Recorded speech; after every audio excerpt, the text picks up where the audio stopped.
Pero this will be a 50-50. Gagayahin ko si Dreamer. Kung sino ang unang makakuha ng turtle, siya yung mananalo para sa akin. Aurora looks to extend. TLPH looks to end. What's about to happen here? Casters, your turn.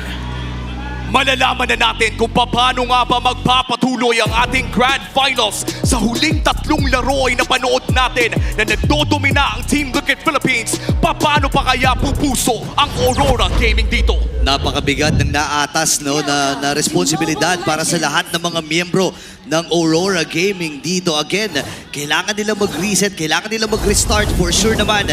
Talagang kinalmahan na nila ang kanilang mga sarili. Yeah. Kasi isang hakbang na lang at CLPH. Actually, hindi nga lang reset yung kailangan dito ng Aurora kasi gusto nila manalo. Aray. Kailangan nila ng full reverse sweep para mapigilan ang Stampede. Buhay na buhay talaga dito ang Stampede. Ang tanong lang talaga, is it gonna be golden? At matagal-tagal na nating hindi nakikita yung mga ganitong klaseng comeback. A full reverse sweep. 4 na panalo ang kailangan kunin ng Aurora Gaming kung gusto pa nilang makuha ang Immortal Cup. And when we look at the players coming in from Aurora Gaming, si Yue ay naghahanap pa rin ng kanyang pinakaunang championship. Oo, yun nga yun eh. Tsaka again, marami na silang mga dinaanan. 4 na championship na ang kanilang dinaanan. Pero hindi pa rin na ibibigay sa kanya. Sinabi ni Edward na gusto na niyang bigyan ng championship itong si Yue. Pero parang nagiging mailap pa rin hanggang ngayon. At hanggang ngayon nakikita natin na ayaw talagang paglaruin ng Team Liquid Philippines ang Aurora. But with this Akai pick na mukhang kanina pa hinihiling ng ating mga panelists nila Wolf ay parang mas nakakahinga ngayon ang Aurora. Yeah, I do agree. Ito yung, I would say, again sa nakikita natin mula sa Team Liquid Philippines, parang ito yung pinaka-reliable out of the many heroes na pwedeng ilabas dito ng Aurora. Lalo yung Akai ni Demon Kite and even yung Terizla ni Edward, pasok mo pa dyan yung winningest gold lane para kay Doming Kite. Ito rin talaga yung naging favorite ni Doming Kite during the regular season of Season 16 kung saan naging napakalinis at ganda ng record ng Aurora Gaming. Ang pinakauna nilang talo dito ay Week 1 pa. And mukhang nagkahanap na naman ang laban ng Team Liquid Philippines. Turtle ay nariyan na. Grabe, palaban talaga dito si Daddy JP. Ngayon si Demon Kite ay pinapalayo. Oh my goodness, hindi makalapit. Meron naman siya available heavy speed. Ipipilit na ata ni Demon Kite na makadikit. Ay nagamit na. Pero nandun yung box mula kay Sanji. Dispersion rotation. At first blood ay napunta na kaagad sa TLPH. Kaya naman magiging next sa target nila ay wala iba. Kundi itong si Edward. Ang Brazers run up to now para sa Chef. Wow! Oh my goodness, Edward. Akala natin yung Terizla, ito yung magsaset sana sa Aurora for the Turtle. Kaso si Sanford men nauna siya, na-force yung heavy spin mula kay Demon Kite. Hindi na naman sila nakapag-contest ng pagong. Tingnan mo naman, no, ito si Sanford talaga ay lock ang target dito kay Demon Kite. Mapatank jungle man o mapa-assassin fighter, di pa ay talagang hinahanap siya ng XP laner ng Team Liquid Philippines. And looking at the gold leaders, atid ng ating sponsor na BPI, Oheb and Sanji ang nangunguna ngayon sa ating laro. In fact, 1,000 na ang lamang ng Team Liquid Philippines. And ito ang naging trend natin for the past 3 games. Laging nakakalamang sa early game ang Team Liquid. Yep, and lalo pa mas malaking problema dito ng Aurora kasi yung Stampede went global. Oheb. Okay, nagamit yung AOG. Tapos si Oheb with a flicker. Sobrang play safe naman nun. Talagang iniiwasan din ni Oheb na mamatay. Kasi kung titignan natin yung pat nung item niya, Pris kay Pierce, ayan na si JP pa rin. Alam mo, feeling ko talaga si Demon Kite, yung tulog niya mamaya, hindi lang si JP makikita niya, pati si Sanford. Ayan o. Kanina pa ayaw paglaruin yung jungler ng Aurora. May rotation din kasi yung dalawa eh. Kapag greens lang, nandyan si JP. Kapag objective, nariyan na rin si Sanford. Big pressure as well dito sa gold lane ng Aurora Gaming. Nariyan na rin sila Carl TZ and Oheb, the Baby Cakes tandem na na-enjoy natin for the past year. Sinong mag-aakala na si Carl TZ at Oheb ay magiging ganito katibay? Naging magkakampi. Grabe na yung bonding nila. Ay, naku po, binandingan din ng CLPH si Light. Bilis na tunaw nila ito na. Ito na naman yung mga information game na napapanas yung TLPH. Alam nila kakababa lang nung Akai. And walang tao sa mid. Actually kahit may tumulong doon, si Yue lang yung pakakatulong. And alam naman ng TLPH, wala pang damage yung Sicilian. Kaya naman kahit sino pwede nilang bigyan, kahit si Light pa yung makita nila, tatalon kagad yung TLPH. Ayun na, nagkakita na. Si Sanjay sumama na rin. Diversion kagad. Ay nabitawan. JP? Ngayon, ito maging Jammer Force. Atras mula dito si Daddy James. Gayon din naman ang 4 ng miyembro mula sa Aurora. At libre na naman nilang ibibigay itong bagong na to. And that's the second turtle na mapupunta sa kamay ng Team Liquid Philippines at hindi pa nga re-retry ito ni Carl. Inalaban pa yung purple. Oh my goodness! Wow! Naagaw pa ng Young Goat. Kanila lahat, walang makuha yung Aurora and TLPH. 1.7k na ang kanilang kalamangan. Pangalawang bago, ayaw mamigay Ayaw ni talaga. Carl Tizzy. Ayaw paglaruin, men. Retribution. Buti nila kahit nasunog pa. Ngayon, susunugin ata nila si Edward. Ay, nagitna! Napakahakdi na talaga. Flicker na bitawan na rin kagad ni Edward para lang makatakas. Men, yung mga kills nila dito, defensively JP, nila ginagamit. si Booming. JP, napakatapang, men. Ibang klase yung mga kasalanan na meron dito si Daddy JP. 5 minutes pa lamang ay tila ba'y hindi na makahinga ang Aurora sa ginagawa sa kanila ng Team Liquid Philippines. Biruin mo, may mga tore pa pero parang walang pake ang Team Liquid Philippines. Tuwing up ang mga ulti, tuwing up ang mga battle spell ay hinahanap nila ang mga targets na gusto nila. Ang problema kasi men, yung sistema ng Aurora kailangan i-set up, kailangan i-install. And yung TLPH, ang ginagawa nila, dinidisrupt nila yung mga key members on the side of Aurora. Iputok nila para hindi makarespo sa mga susunod na skirmishes and dun silang mahanap ng mga punish. Yung mga natitirang members ng Aurora na kaya sanang lumaban at mag-reinforce na kanilang aggression, hindi umaabot sa mga pinipiling laban ng TLPH. And this is by far, I think, one of the faster games as Ayan, well oh. para sa Team Liquid Philippines. Gamit na gamit. Oo, mahanap din si Carl. Ipitin natin si Card, pero yung Taunt ay Ito na doon. yung Sanford. Si Sanford sa likuran. Demon Cat ang magiging target nila. Dispersion rotation na force kagad. Yung heavy spin. May idea dito ang TLPH na uubusan ng kits and resources. Hindi lang yun ang nauubos. Pati yung mga buffs dito, inuubos din ang TLPH. Oh, UF! Nahanap na naman ang purple buff. Carl Tizzy ay gutom na gutom sa mga buff ni Demon Kite. Forcing out the Bats Beast as well. Papasukin pa sa likod. Napakatapang talaga sila ngayon ay mapipilitan na kumatras. Kalahati yung buhay ni Carl Tizzy. Ngayon si Ohim ay free hit lang sa likod. Oh my Dispersion rotation, nahahaptian na rin si Dominic Kite. Ohim ay nakabasag na ng Tore. Hindi makahanap ng solusyon ng Aurora. Pre, nasipsip ka lang ng isang duality na wala yung kalahati ng buhay ni Dom and Kite. And again, TLPH, they're just forcing the issue against Aurora. Forcing out skills, forcing out spells. And even if hindi ma-convert yung kill, okay lang sa kanila. Kasi magpa-back up lang sila habang kinukuha nila yung mga objectives. And this is going to take so much mula sa side ng Aurora Gaming. They are facing the defending champions of MPL Philippines na gustong mag-back-to-back. And for JP na undefeated sa Grand Finals, papasagin at susubukan ng Aurora Gaming. Pero para bang wala silang mahanap na butas sa TLPH for the last 3 games. Counted na. Ito rin.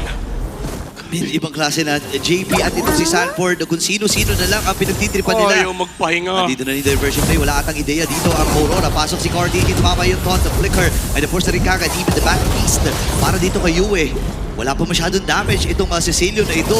Pwede na rin i-force ulit. Heavy speed. Oh, Demon Kite! Si na ata magiging sakripisyo nila. Napalalim na rin. At ibibigay na ata nila. Gamit yung penalty zone. AOG. Dalawa ba? Si Sanji lamang muna yun. Pero nandun si JB para protektahan ang kanyang mga Anaxus. Ngayon naman si Sanford ay pupuntahan yung likod. Baka patayin din natin doon si Light. Na-combo pa nga literal. And Ohim with a kill. Well, at least ngayon nakahanap na ng trade ng Aurora Gaming. Great heavy spin mula dito kay Demon Kite. Kaya naman nakakahinga pero hindi pa rin makakapaghinga dito sa purple buff na hindi pa rin niya makukuha. Ayaw! Makontento ka na daw doon. Sabi ni JP, na-punish na dito si Carl Tizzy. Medyo baliktad yung combo na ginawa ni Carl kanina. Nauna yung taunt bago yung retry. So hindi umabot yung slow. And again, napakaganda ng heavy spin na nakuha ng Demon Kite. Just a big punish coming out from Aurora. Kahit paano, ma-hold up nila yung pressure na nilalatag dito ng TLPH. Pero men, si Carl Tizzy pa lang yung problem. One may problem, number 2 ka pa si JP. At habang tumatagal to, si Oheb ay sumasakit na rin. And Granger is one of the favorite picks dito ni Oheb. I think all time ay number 1 si Oheb, the Filipino sniper dito sa Granger pick na ito. And looking at the stats right now, in this 9-minute game, ay hindi na nga talaga nakakahinga ang Aurora. Saktong greens na lamang. At kahit kapag nag-greens dito si Demon, kahit pare nakikita siya ni JP. Oo, tsaka ang mahirap dito, kailangan magsama-sama ng Aurora kapag kumukuha ng objective si Demon Kite. Wala talagang laya dito ang Aurora Gaming. At ibibigay na nila. Wala silang choice pre. Kailangan nila ibigay itong Lord na to. Hindi talaga sila pwede mag-contest. Lalo na may diversion pa pwede manggaling mula dito kay Sanji. Oheb, Nagpapalaki ng stats. Actually, kanina pa niya kinikase yung Lord mula kay Carl TC. Pero yung mga ganong klaseng play, hindi siya cute siya eh. Pero sa totoo lang, super consistent mula sa TLPH. Lagi nilang nilalayer, men. Kanina pa yung Death Sonata sa retry ni Carl lagi magkasabay. Praktisado na talaga ang ginagawa ng Team Liquid Philippines. And here comes the diversion play. Ang tanong ay saan sila mapupunta? Demon Kite! Ay, bibigyan na naman nila si Demon Kite. Hindi na naman naagaw. Ay, hindi na naman niya nakuha yung kanyang purple buff.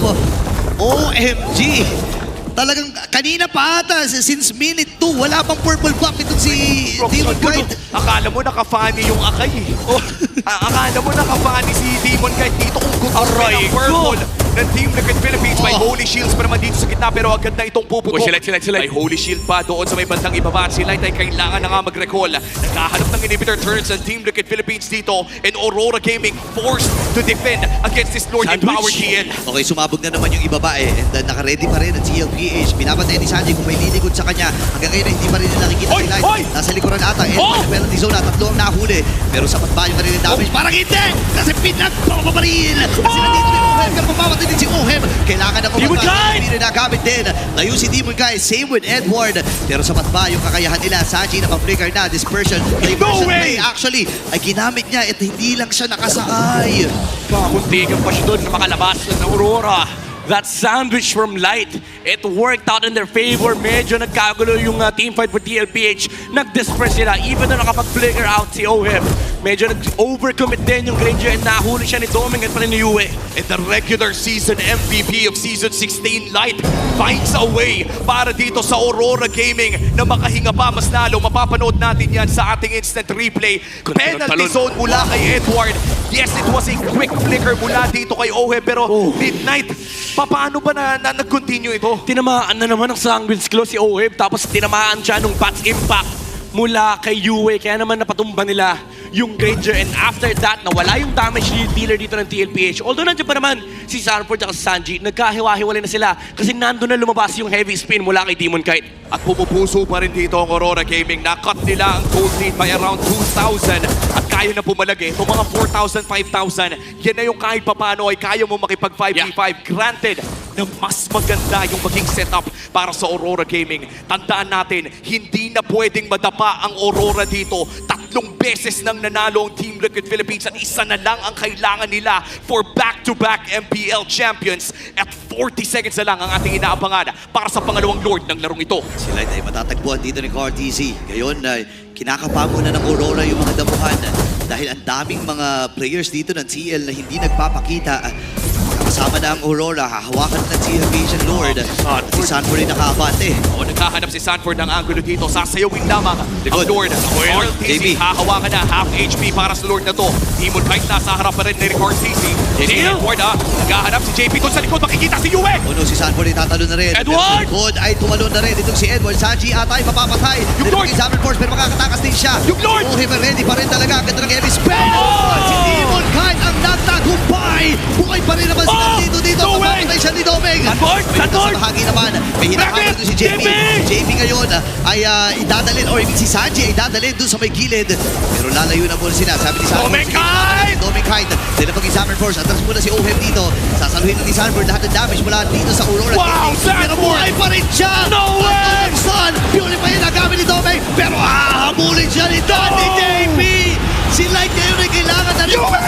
Ang baba na buhay! Bolts from Yue! Pero hindi pa rin sapat yung mga damage niya! 5 segundo para dito kay Demon Kite. Hindi naman susubukan ng Team Liquid Philippines na tapusin ito dahil may problema doon sa may bandang itaas. Miracle Lord Steel mula dito kay Aurora Gaming. Demon Kite, binuhay ang pag-asa ng Aurora. Talagang maganda yung naging desisyon niya rito. Imbes na iipit si Carl TC sa loob ng Lord Pit. Nagdesisyon siya na ilabas yung friend rin para siguradong hindi makaka-retry. Ilang beses na natin nakita si Carl TC na nakakanakaw ng Lord kahit pa nakaipit sa pader. And also Edward, that penalty zone on the back na zone niya si Ohem. And even though they lost that E-point again, they get the Lord and they prolong this game. Yun naman talaga no ang kailangan when you're running a Sicilian on Yue. Kailangan tumagal ang larong ito. And looking at Yue right now, nakikita makikita natin talaga yung kagustuhan niya na manatili dito sa Grand Finals. Ilang Grand Finals na tinignan ni Yue. Ilang fans na rin ang sumusuporta at umiyak kasama niya. Pero ngayon, sa game na ito, nakikita natin ang puso. But in front of Team Liquid Philippines, na walang awang sumusugod, ano pa bang natitirang win condition for Aurora? Ang kailangan ng Aurora dito, honestly, is maulit yung ganong klaseng Lord Dance Edward jumping onto the backside. Medyo kaya na nilang harapan dito si Sanford kahit overwhelming yung damage. Nakakait na nila yan with Demon Kite na magagamit niya yung kanyang heavy spin and also the Zaman Force na pwedeng ipanlaban nila doon sa Lapu-Lapu. And syempre, kailangan din mag-ingat ng TLPH kasi humahakdi na si Yue. Ito yung pinakamalaking win condition ng Aurora, the overwhelming infinite scaling magic damage of the Sicilian. 40 seconds bago lumabas ang pangatlong Lord ng larong ito. In terms of objectives, lamang pa rin naman ang Team Liquid Philippines, 1 Lord and 3 Turtles. Pero yung most recent Lord ay nakuha ng Aurora Gaming. Itong purple ay ilalaban na naman nila at hindi na naman ito makukuha ni Demon Kite. Ibang klase si Carl TZ. Nakuha niya yon, ginamit ang kanyang retribution. Naabot naman para doon sa pagsisimula ng ikalawang, actually katlong Lord ng laban na ito. Hindi pa naman ito yung enhanced or yung luminous na Lord. And sobrang importante para sa Aurora na makuha ito. Kasi if ever man na makuha ng TL ito, maaaring ito na yung exclamation point pre. Oo. At sa init pa naman ng Team Liquid Philippines for the past 3 games, ay alam natin na ito lang ang kanilang kailangan para subukang tapusin ang larong ito. But for Aurora Gaming, prolonging this game, they have to take it one game at a time. Sinabi mo kanina midnight, yung full reverse sweep. And I believe in the last few seasons, no, in the entirety of MPL Philippines, wala pa atang nakakagawa nun. Yeah, and ngayon, malaking task yun for Aurora. Atomic kahit hindi na niya hinahayaang maulit. Yung setup kanina, alam nila manggagaling sa likod si JP. Kaso nakikita nila Harit na medyo delikado ito for Aurora kasi pwede mag-turn yung TLPH. And kapag na-burn yung Zaman Force, ang pwedeng gawin ng TLPH is bumalik lang sa Lord. So kailangan talaga mag-iingat ng Aurora sa mga vision na pinapakita nila at binibigyan nila kay JP. Half HP para dito sa Lord. Walang Harit. Ito, Carl TZ, Demon Kite doon sa may bandang gilid. 50-50. Okay, Sanji dito. Why? Kahit at siya nagwagi sa retribution battle. Kailangan naman ito si Tommy. May diversion. Si Owen pa. No way! Magiging No way! May sinakot na dito at Team Liquid Philippines at sa liga ng pinakamalalakas. Ira ng cavalry ang papagaspas. Tuloy ang Golden Road dahil ang ihirangin kampiyon ng MPL Philippines Season 6